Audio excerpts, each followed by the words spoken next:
Assalamualaikum warahmatullahi wabarakatuh.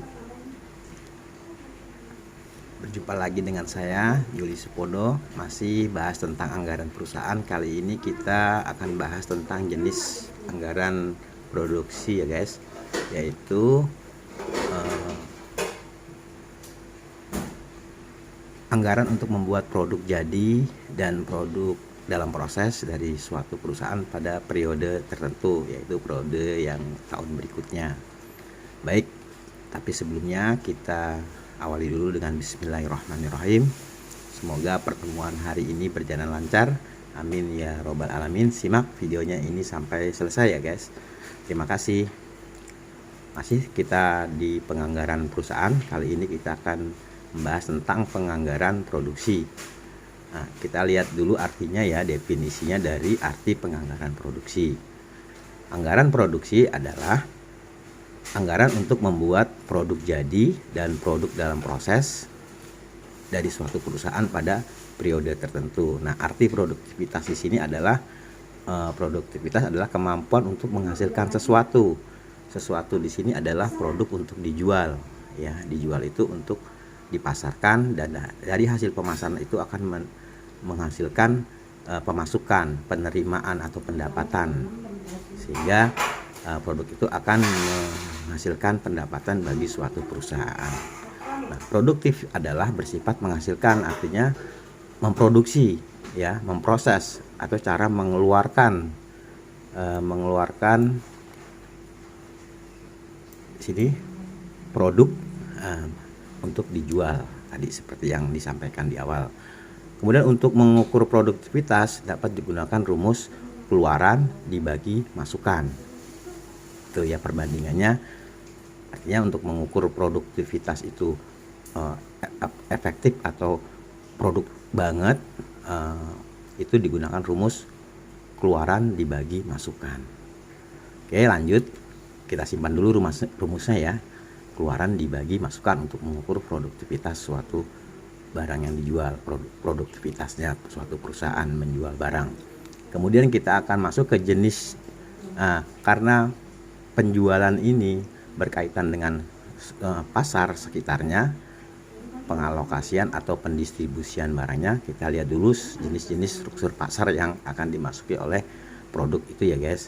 Satu, ada menganalisa, memahami tentang struktur pasar penjual. Nah, bagi perusahaan yang bergerak dalam struktur pasar penjual, ya penjual nih, kegiatan produksi ini justru lebih penting dari kegiatan penjualan, karena sebanyak apapun produk yang diproduksi akan laku terjual bila memenuhi syarat-syarat tertentu. Nah, di sini maksudnya perusahaan itu terus menjual, memproduksi ya, tanpa menghiraukan order atau pesanan. Jadi memproduksi terus seperti sembako gitu ya kan.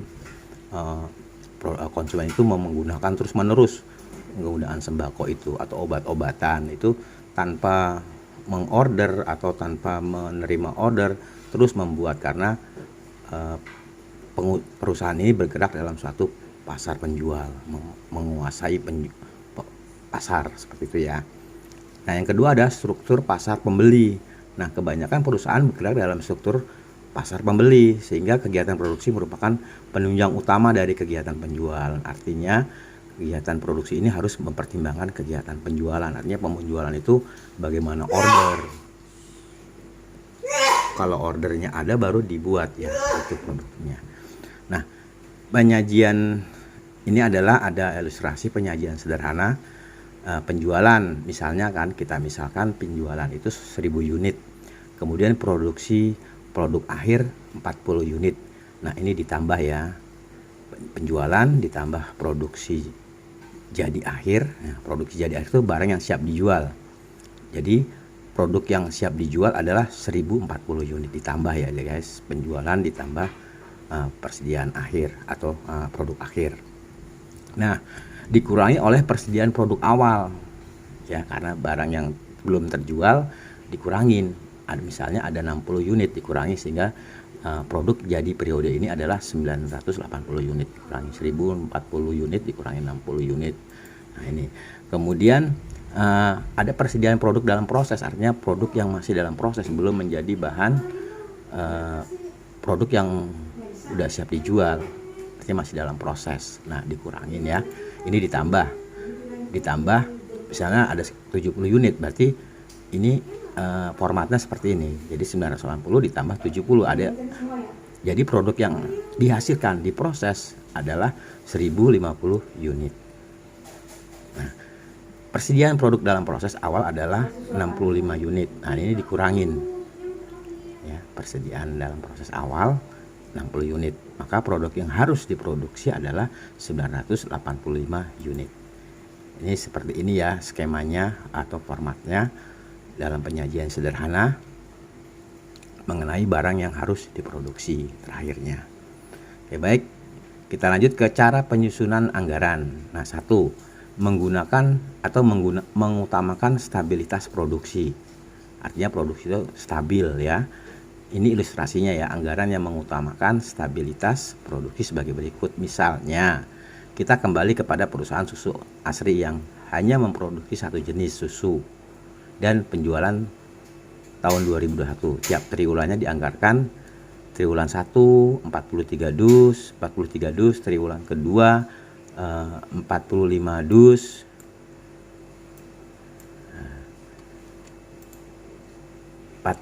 dan triwulan ketiga 47 dus dan triwulan keempat 47 dus. Nah, sehingga total setahun adalah 182 dus. Ya, seperti kemarin kita menganggarkan di anggaran penjualan ya, kita sama supaya nanti berkesinambungan datanya dan mudah untuk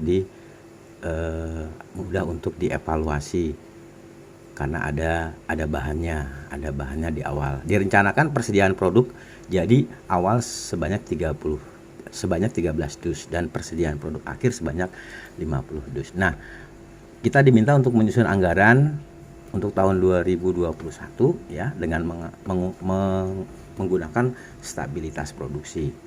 Nah, tahap pertama, di sini ada tahap pertama adalah menentukan jumlah produksi tiap triwulan.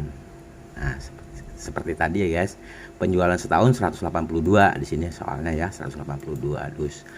Kemudian persediaan produk jadi akhir adalah 15 unit. Ya, direncanakan persediaan produk awal dan keluar akhir 15 unit ini soalnya ya.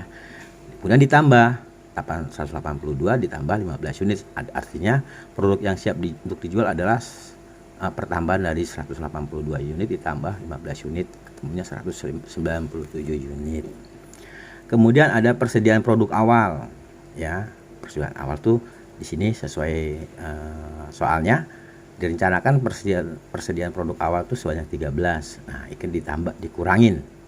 Nah, produk yang siap untuk dijual itu dikurangi 13 unit hingga ketemunya periode produk jadi yang periode ini adalah 184 unit. Nah, bagaimana cara menempatkannya ke dalam tabel anggaran? Anggaran produk tiap triwulan adalah 184 bagi 4. Bagi 4 tuh triwulan ya, karena triwulan jadi 4 unit. Oke. Nah, di sini pertama yang kita pasang adalah penjualan dulu. Penjualan itu 43, 45. Di triwulan pertama 43 dus, triwulan kedua 45 dus, triwulan ketiga 47, triwulan keempat 47. Nah, seperti soalnya ya guys sini. Nah, di sini ada soalnya. Di sini sesuai soal kita pasang dulu itu penjualannya. Karena ini menggunakan stabilitas produksi. Nah, kemudian persediaan akhir adalah 16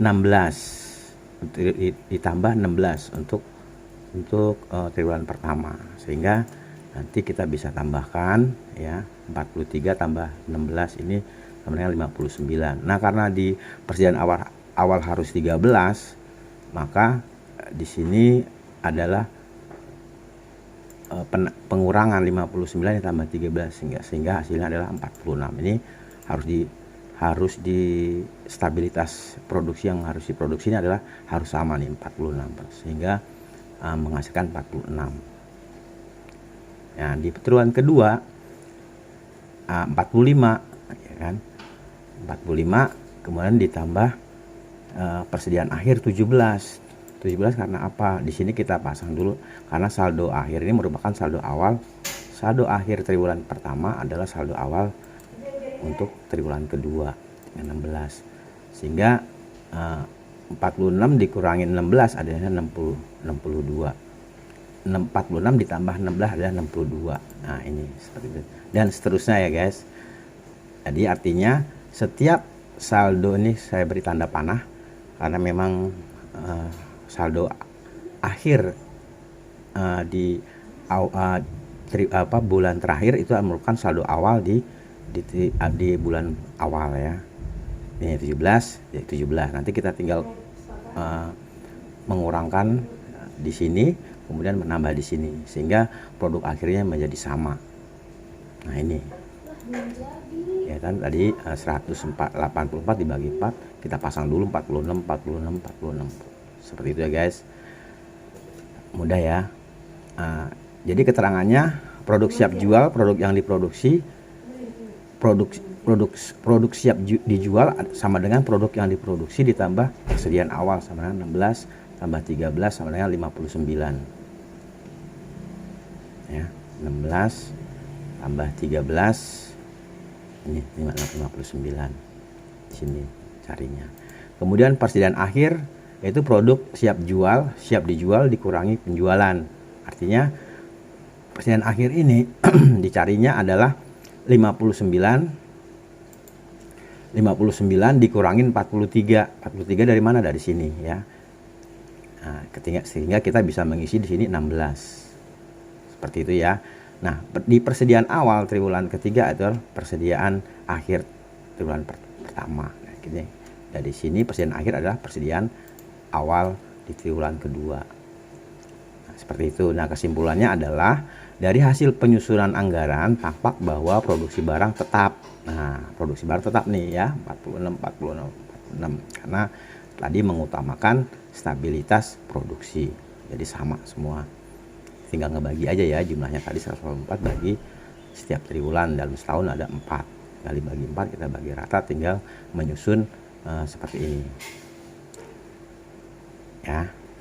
46 dus pada tiap triwulannya. Namun persediaan barang berfluktuasi ya, maksudnya berfluktuasi dari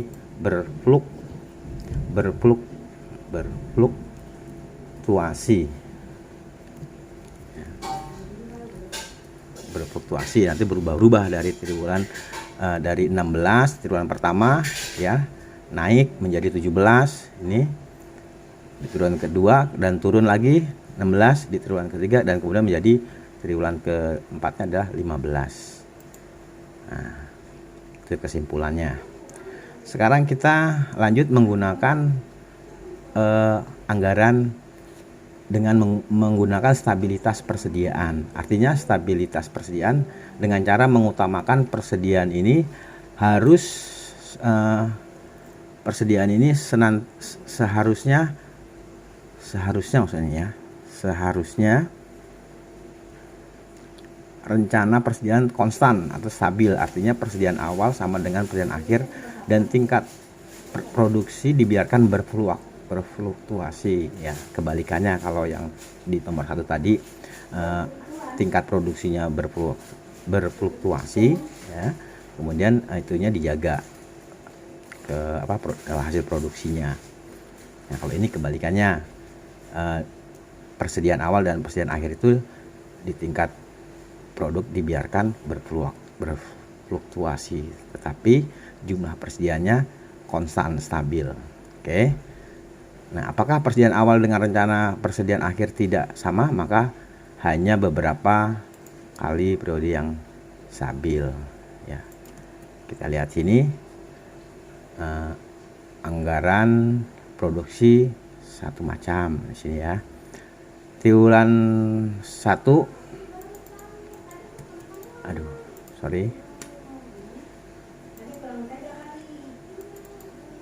adalah 43 dus. Triwulan kedua 45, triwulan ketiga 47 dus dan triwulan keempat 40. Nah, kita pasang di sini ya, guys. 45 43 nih ya, produksi yang produksi ini harus disesuai dengan ini soalnya 43 jumlahnya harus sama 47. Nah, ingat persediaan awal tahun triwulan 2 itu sama dengan persediaan akhir triwulan 1 yaitu 10. Nah, jadi produksi yang dijual sama dengan produk yang diproduksi ditambah persediaan awal ya 43 nih ditambah dikurangi persediaan ditambah ini ya sama dengan 53. Kemudian tinggal seterusnya ya disusun. Kalau persediaan akhir itu sama dengan persediaan awal nanti harus sama. Yang penting ininya sesuai soal jumlah produk yang diproduksi, kemudian persediaan itu harus dijaga nilainya harus sama ya 10 10 10. Nah 10 sampai akhir 10 itu adalah konsep dari perusahaan yang mengutamakan menggunakan stabilitas persediaan. Jadi produk yang dijual ini tadi rumus saya awal dari pencariannya itu di triwulan pertama ini produk yang diproduksi ya itu ditambah persediaan awal sehingga ketemunya harus ini 50 10 di sini 53 berarti ini dikurangin ini ditambah ini ketemunya ini. Nah, nanti di sini harus persediaan akhir sama dengan persediaan awal. Kalau ini harus sama ya guys, karena mengutamakan stabilitas produksi yang diproduksi. Nah, ini maaf persediaan itu harus sama ya. Jadi ini yang bergerak adalah produksi yang siap jual yang berfluktuatif. Oke, sekarang bagaimana caranya mencari anggaran produksi ini dengan mengutamakan stabilitas produksi dan stabilitas persediaan, yaitu gabungan ya guys, yaitu mengutamakan ini stabilitas persediaan dan stabilitas produksi. Nah, caranya adalah pada cara gabungan seperti ini, bila tingkat produksi stabil maka ada kemungkinan tingkat persediaan akhir berubah. Tetapi bila tingkat persediaan stabil, maka ada kemungkinan tingkat produksi berubah. Jadi ada pada cara gabungan ini suatu saat produksi stabil dan pada saat lain persediaan stabil, atau pada suatu saat tingkat produksi berubah dan pada saat lain juga tingkat persediaan yang mengalami perubahan. Nah, perubahan tingkat produksi dan tingkat persediaan ini biasanya diberi batasan minimal dan maksimal. Nah, seperti ini ya ilustrasinya guys. Ilustrasinya adalah penyusunan anggaran produksi dengan mengutamakan gabungan stabilitas perusahaan, stabilitas ini mungkin ada tulisannya stabilitas persediaan dan stabilitas produksi. Kita ambil contoh masih pada perusahaan susu Asri yang hanya memproduksi satu jenis susu menggunakan penjualan tahun 2021 setiap triwulan sebagai berikut nih ya. Ini produksinya adalah triwulan pertama adalah 43 dus, triwulan kedua 45 dus, triwulan ketiga 47 dus. Nah, jumlah semuanya adalah setahun adalah 182 dus. Nah, keterangannya adalah kemudian manajemen menghendaki syaratnya sebagai berikut. Kemudian manajemen itu menetapkan persediaan akhir ya, triwulan 1, 2, 3 dan 4 itu masing-masing 11, 12, 13 dan 13 ya. Nih kita pasang di sini ya. 11, 12, 13, 13. Nah, ini kita pasang dulu. Ini sesuai soalnya. Kemudian dengan tingkat persediaan akhir seperti tampak pada tabel di atas, berarti manajemen menghendaki putaran persediaan per triwulan sebagai berikut ya. Triwulan pertama 43 dus ya, 43 dus itu di penjualan itu dibagi 11. Nah, ketemunya 3,91 kali. Kemudian triwulan kedua 45 dus ini dibagi 11 ditambah 12 ya. Ini 11 tambah 12. Ketemunya adalah 3,91 kali. Ini putaran persediaannya ya guys. Kemudian triwulan ketiga 47 jumlah ini ya ditambah 12 ditambah 13 dibagi 2. Nah, ketemunya 3,76 kali. Kemudian di triwulan keempat, 47 dibagi 13 ditambah 13 dibagi 2, ketemunya 3,62 kali. Nah, oke guys, gimana setelah melihat contoh tabel anggaran produksi di atas? Ya, diharapkan dapat membantu ya membuat anggaran produksi mungkin dengan contoh yang lain yang lebih akurat dan sistematik, sehingga produksi dapat dilakukan dengan seefektif mungkin ya, semaksimal mungkin ya. Semoga video ini bisa bermanfaat dan bisa membantu membuat anggaran produksi. Baik, terima kasih atas perhatiannya. Sampai ketemu pada video berikutnya. Bye. Wassalamualaikum warahmatullahi wabarakatuh.